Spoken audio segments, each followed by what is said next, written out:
Okay, I promised you we are going to continue to get you those updates as this offseason progresses, and we got news. We have another offensive lineman going down in Tampa. We have negative news coming out of Pittsburgh, and I may be going a little bit crazy with our Joe Mixon projection here, but let's update these rankings.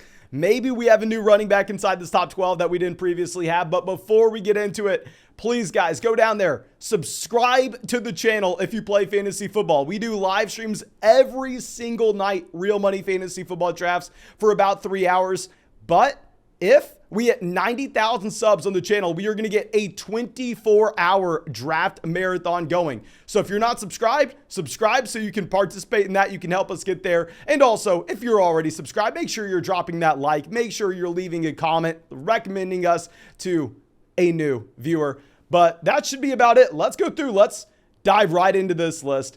And I don't want to just talk about Jonathan Taylor at 1. Let's throw Jonathan Taylor and Christian McCaffrey up there at 1 and 2. Now, I understand, yes, a lot of people are coming out of the woods and they're saying, oh, Mason, you know what? Christian McCaffrey's the new running back 1. Christian McCaffrey's the 101. He has access to a ceiling that nobody can come close to. And I'll admit that is true. Like, you look at Christian McCaffrey in 2019, this is a running back that averages 29 points per game.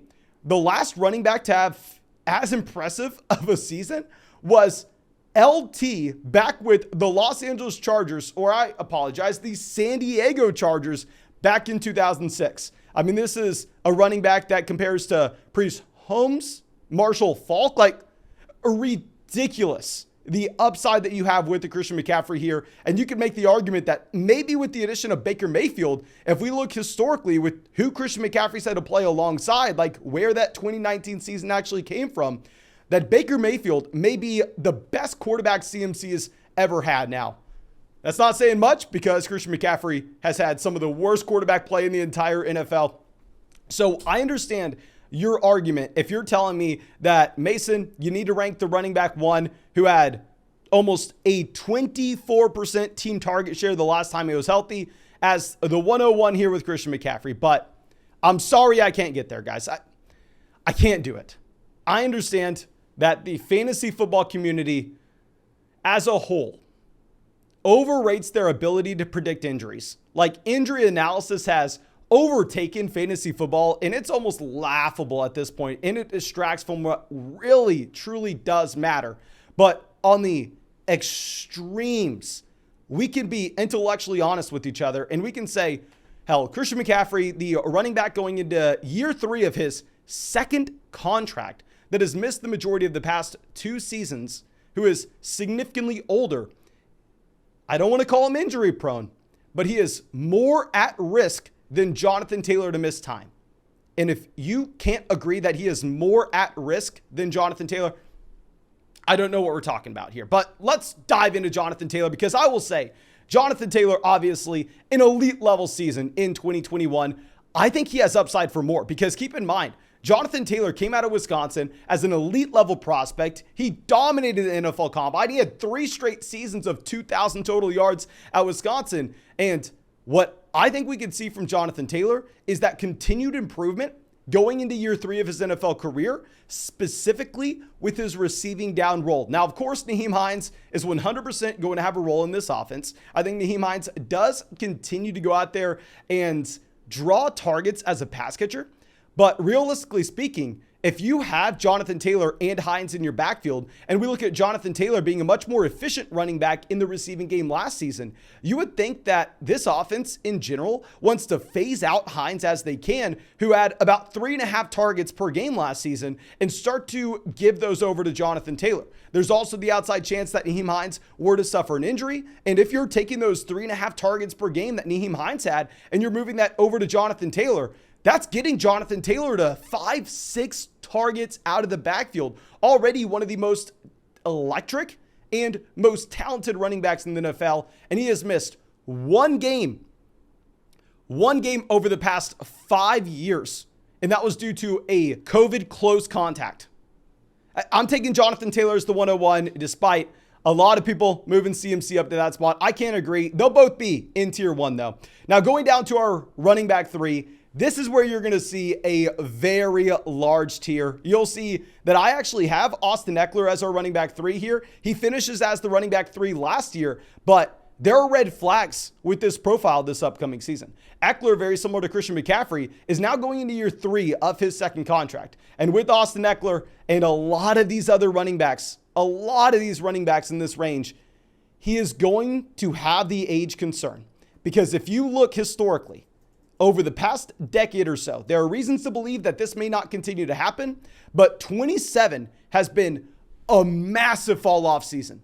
The increased rate of injury at the running back position is prevalent, as well as the drop-off in efficiency overall. So if we're just calling it how we see it, looking at the age cliff coming up, combined with more important factors, that they have Isaiah Spiller, the best complementary running back that Ekeler's had in his backfield since Melvin Gordon left. And most importantly, the red flag with the Austin Ekeler profile and why he can't be in tier 1 is Ekeler is not going to continue to be an absurd touchdown scorer. Like Austin Ekeler in 2020, Justin Herbert's rookie season, had a whopping 3 touchdowns. In this past season, he had 20. Now, I'm not saying he's only scoring 3 touchdowns again, but I do think you see a little bit of a happy medium there. I think the 20 touchdowns come closer probably to 13, 14. So you will see regression. You have the age concerns. You have the additional talent in the backfield. He's still my running back 3. I still like Austin Ekeler, but if you're watching us draft on a live stream like we do every single night on Underdog Fantasy, you'll see that tier 1 of wide receivers that include guys like Kupp, Jefferson, and Chase, I think you have to take them over all these tier 2 running backs if you're playing in a league where you can start up to 4 wide receivers like you can on Underdog Fantasy. And if you're not drafting on Underdog Fantasy, if you're not practicing drafts there, make sure you go fix your life. Go to the link in the live chat, go to the link in the comment section, and there you can go sign up for Underdog Fantasy. Use promo code FLOCK when you sign up so you can get into drafts with us. You can get a 100% deposit match up to $100. Get our 2022 rankings, our 2022 fantasy football draft guide with literally just a $10 deposit on Underdog Fantasy. You're going to be getting 300 pages of high quality information in that 2022 fantasy football draft guide. So make sure you take advantage of that. Most importantly, have a ton of fun drafting. But now going over to our 4th running back, I know nobody's going to agree. And to be completely honest, I'm not even going to be drafting him here because I'm going to be doing over 500, 600 fantasy football drafts this year, and I can get him in the 2nd round in a lot of those. But Joe Mixon will be my running back 4 in fantasy. If we're going to go through and map out Joe Mixon over the past 3 years, he is one of the only running backs, if not the only running back in the NFL, to be able to have, on average, a 74% carry rate and a 9% target rate during that time being. Now with Joe Mixon, he's had things holding him back, primarily the atrocious offensive line play. Obviously, the Cincinnati Bengals this past season led the NFL in sacks allowed, a horrendous offensive line. They go out there, they get Lyle Collins, Alex Kappa, Ted Karras. They even switch out a CJ Uzomah, a primary route running tight end, to bring in Hayden Hurst to just improve the rush blocking efficiency overall. So I think you're going to see a couple different factors here with Joe Mixon in Cincinnati. I think you're going to see this Cincinnati Bengals offense just be a significantly more efficient team with their rush attack. And I think you're going to see Cincinnati decide to pick up the pace of play compared to what they have last year. And all of a sudden, they're going to be getting more plays off per game. So this does seem very aggressive. I admit it. But if we go through and look at Joe Mixon, he's younger than these other running backs that were drafted in 17. He was drafted at 20 years old coming out of Oklahoma. Of course, hook 'em horns. OU sucks. But regardless, this is a running back that is only 26. We don't have to worry about that historical age cliff. He's going to be playing in the best offense out of anybody in this tier. He's a 3-down player. Y'all know I've been a Joe Mixon stan for a very long time. I'm moving him up to 4. All these guys are very close, though. The running back falling down is going to be Naji Harris at 5. I'm just getting more and more concerned with the offensive line that you're going to have in Pittsburgh, as well as the reports coming out about the quarterback play here. Trubisky is seeing every single first-team rep, and that tells me a couple things. That tells me, A, this team doesn't necessarily believe in Kenny Pickett, and we're kind of hoping that Kenny Pickett's the savior for the Pittsburgh Steelers offense. If Kenny Pickett can't come in and elevate this offense in the second half of the season, then where's the upside coming from? And B, the other report we're getting out of Pittsburgh is not only is Trubisky seeing every single first-team rep, but Trubisky looks very bad at the same time.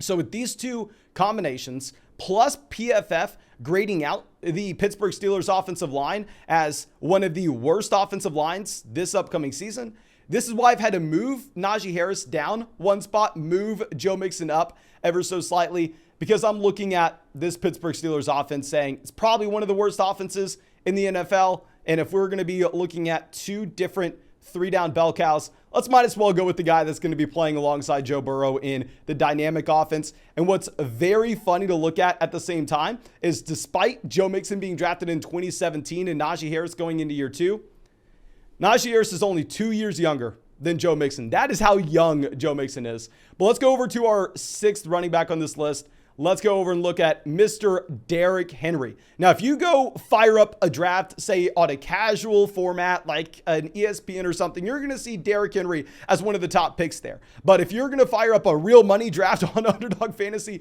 please don't be drafting Derrick Henry inside the top 5, because Derrick Henry there has an ADP close to 10. Those drafters that really are looking at numbers are so afraid of Derrick Henry that I found myself going from being almost a Derrick Henry hater to now I'm drafting Derrick Henry nonstop because I'm getting him at the end of round 1. And I'm looking at the Derrick Henry profile saying, yes, there are red flags like every running back has in this tier. If we're looking at the red flags with Derrick Henry, he's not 27, he's 28. He turned 28 months ago as well. That's going to be a very large red flag, seeing that, hell, the age 27 age cliff hit him last year with the injury.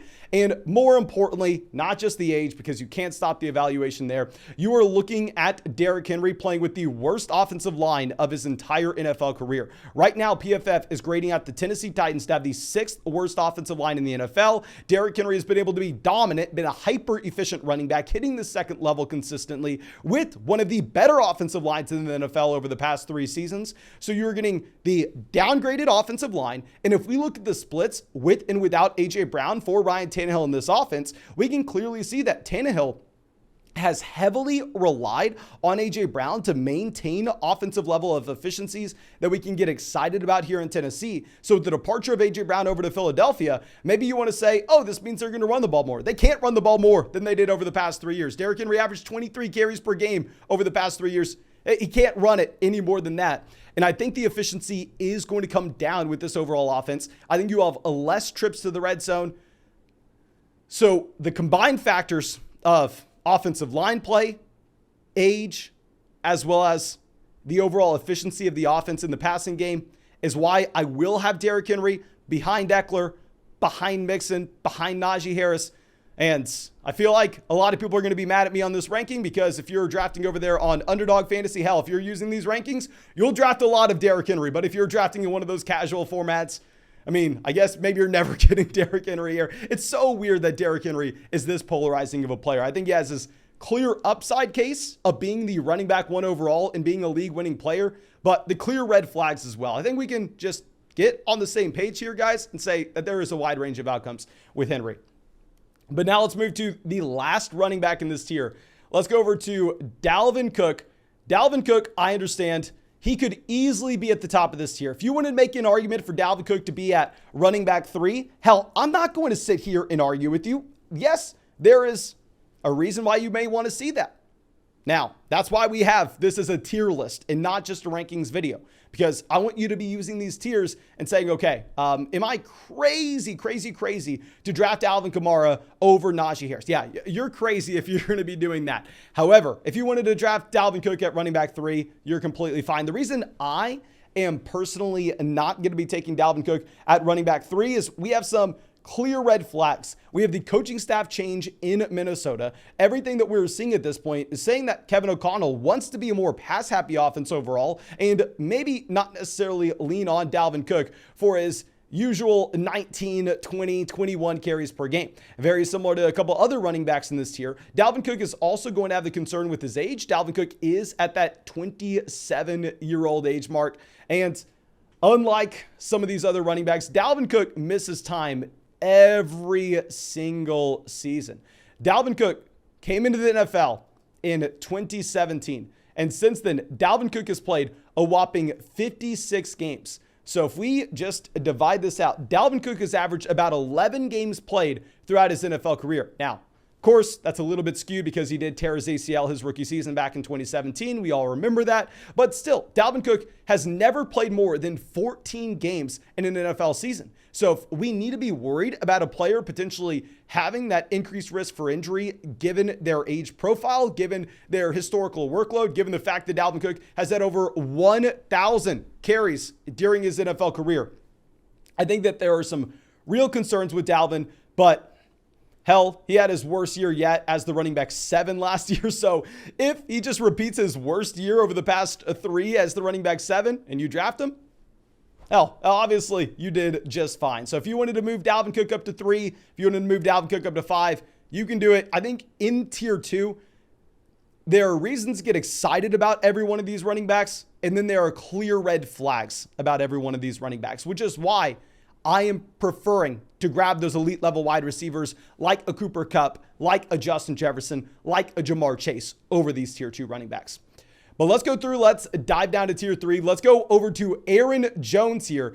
Aaron Jones, I just want to give you my favorite statistic this season with him. You can, of course, find this in our draft guide. Make sure you go get our draft guide by signing up for Underdog, as we already discussed. Or if you've already signed up for Underdog in the past and you can't do that again, make sure you go get it on flockfantasy.com. You can get that draft guide with promo code FLOCK at a discount on flockfantasy.com. But looking at Aaron Jones, he has played 7 games since 2018 with no Davante Adams, compared to 50 games with Davante Adams. In those 50 games with Davante Adams, Aaron Jones is still a more than capable pass catching running back. Aaron Jones is still out there averaging 3.5 targets per game. He's still out there averaging 20 receiving yards per game. Like, you're getting excited about that usage in the receiving game. But in those 7 weeks where you actually had no Davante Adams, Aaron Jones gets a bump up to 6.7 targets per game. That's an additional 3 targets per game and 55 receiving yards per game. That's Christian McCaffrey level usage as a receiving running back. Now, of course, A.J. Dillon is going to be out there. A.J. Dillon is going to have a very large role with this team. When you're drafting Aaron Jones this early, what you are betting on is you are betting on Aaron Jones maintaining the goal line role here in Green Bay. In games where both Aaron Jones and A.J. Dillon played together last year, of course, if you look at the games where Aaron Jones missed, it's going to be a little bit different. But in the games that they played together, Aaron Jones was still used in the red zone, which that's where the majority of these high value touches are going to be coming from in Green Bay. Because remember, you had so many plays at the goal line in particular where Aaron Rodgers reads the defense. He can look over to Davante Adams. They have some kind of connection between each other and go, okay, here's where you're going to run. We're just going to hit you. Easy touchdown. So if Aaron Jones is all of a sudden Aaron Rodgers' guy at the goal line, and it's not going to be A.J. Dillon, there will be a bonus touchdown opportunity with no Davante Adams in this offense. So if you think A.J. Dillon has the role at the goal line, move Aaron Jones down these rankings. If you think Aaron Jones has that guaranteed role at the goal line, if anything, you can move him up to the tier above. But let's go down to our next running back. Let's look at DeAndre Swift, running back 9. DeAndre Swift, y'all know this was one of my most drafted running backs last year. It was hilarious. People were worried about Jamal Williams and telling you not to draft DeAndre Swift in the 3rd or 4th round. But with Swift, he's the new age Aaron Jones. He's the new age Alvin Kamara. We've been talking about this for years, like literally years. He's going to get every target out of the backfield and every touch in the red zone. That's exactly what you're looking for from a running back in today's NFL.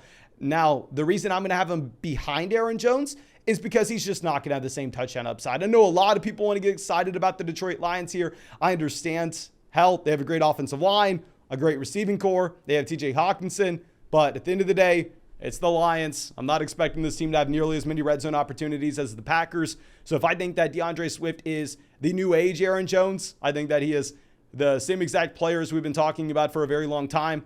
It's might as well take the guy out of the two that's actually going to be playing in a prolific offense. Now let's go down to our last running back in this tier. This is someone sneaking his way up to running back 10 here. Let's have Saquon Barkley. With Saquon Barkley, very similar to Christian McCaffrey. I understand a lot of people want to say, oh, you can't predict injuries. You can't predict it. Well, that is mainly true. 100% I agree with you. I think the fantasy football community in a vacuum overrates their ability to predict injuries. We can at least acknowledge the fact that Saquon Barkley has missed a lot of time the last 2 years. And with Saquon Barkley, I mean, even when he came back after his injury last season, he was split in the backfield with Devontae Booker. I mean, in games played, Saquon Barkley averaged about 50% of the carries on a per game basis and about a 12% team target share on a per game basis as well. If you're looking at his numbers since 2019, even since 2018, his rookie year, it's been a straight decline for Saquon Barkley. Now, you can excuse this away saying, oh, well, the Giants weren't playing for anything last year. They have no depth at the running back position now. So Saquon Barkley can turn right back to who he was in 2019, turn back into what he was in 2018, especially with Brian Daboll coming over for the New York Giants. And that's in the range of outcomes. I will admit it, 100% that can happen. But the reason I'm not going to have Saquon Barkley up there at the top of this tier or the tier above is there is inherent risk with Barkley and his overall profile. I like Brian Daboll. I'm very excited about the future of the Giants. I still don't expect this to be a very good team this upcoming season, though. Now, let's drop this one more tier. And we've had some very exciting potential news with Nick Chubb as of late that possibly, maybe by the time you're watching this video, Kareem Hunt's out of Cleveland. And I can guarantee you the second that happens, I will be giving you an update. I will be skyrocketing Nick Chubb up these rankings. But for the time being, Chubb's not going to be at 11. Alvin Kamara will be our running back 11 here. With Alvin Kamara, I think if you were 100% guaranteed to avoid that suspension, Alvin Kamara would be up there in the tier 2 of running backs. But despite him getting his court date pushed back, there's still the outside chance that the NFL takes action at the end of the season for Kamara. And if I was a fantasy football drafter where we need to be prioritizing for the fantasy football playoffs, we can get excited that Kamara got his court date pushed back and maybe he doesn't get suspended until 2023. But there is inherent risk in that what if he can't get it pushed back again? What if he has to go to court in the middle of the season and he ends up serving a suspension, say, weeks 10 through 16? Now, I'm not a lawyer. I'm way too stupid to be a lawyer. I wouldn't be making a fantasy football video if I was smart enough to be something like that. But there's going to be some inherent risk with Kamara that there won't be with those running backs the tier above. And at the same time, I don't necessarily know in games where Alvin Kamara plays if he'll get back to a 21, 22% team target share, because now they have Michael Thomas, Chris Olave, and Jarvis Landry, a better wide receiver core than the Saints have had since Brandon Cooks left. Now, our running back 12 is going to be Nick Chubb. In my opinion, the most overdrafted running back last year in round 1. But now you're getting Nick Chubb in the 3rd round on Underdog.